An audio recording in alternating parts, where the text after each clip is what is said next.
Only 34 of the 98 remaining undocumented children under age 5 in Health and Human Services custody were reunified with family members by the Tuesday, July 10 deadline set by a federal judge.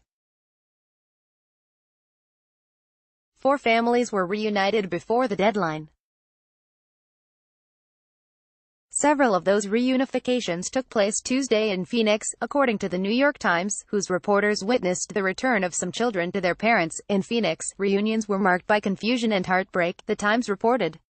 Some children didn't even recognize their parents. According to a statement provided by HHS, 71 children were likely eligible for reunification, but only 34 were reunified Tuesday.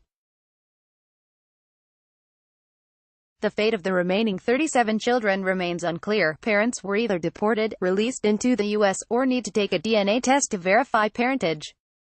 Several obstacles prevented another 27 children from family reunification. According to HHS, 8 parents have serious criminal histories, and 10 others are in criminal custody. 5 adults weren't the parent of the child they crossed the border with. One parent faces credible evidence of child abuse, and the location of one parent has not been known for more than a year. Reunification is always the ultimate goal of those entrusted with the care of unaccompanied alien children, and we are working toward that for those unaccompanied alien children currently in our custody, an HHS statement said.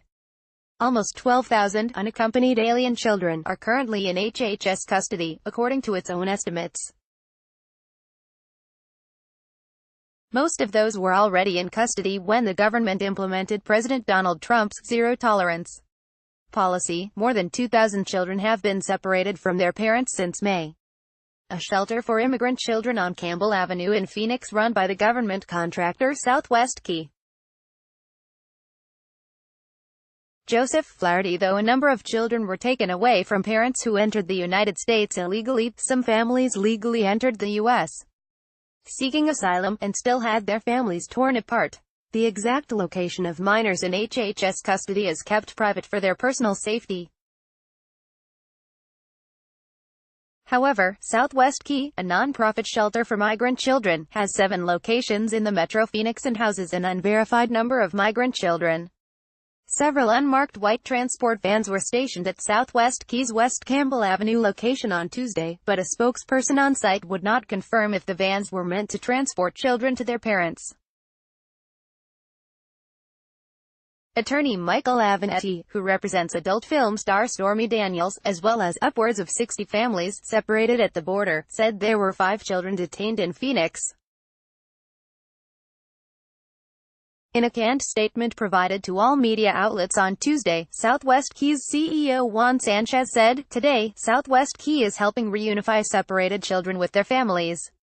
Our staff came in early, made sure every backpack was full and every child got a hug and a goodbye. And the kids hugged us back. They were excited to be on their way to be with their families. And we were thrilled for them." Southwest Key has received roughly $1.5 billion from the government in the last 10 years and is expected to receive a $458 million grant from the Trump administration for housing detained children. A statement on their website reads, "We believe keeping families together is better for the children, parents and our communities, and we remain committed to providing compassionate care and reunification. That compassionate care for reunification will be put to the test on July 26, the next deadline set by federal judge Dana Sabraw, who issued the federal injunction requiring the government to reunite families separated at the border. Sabraw issued the injunction on June 26 and gave the federal government 14 days to reunite children under 5 with their parents.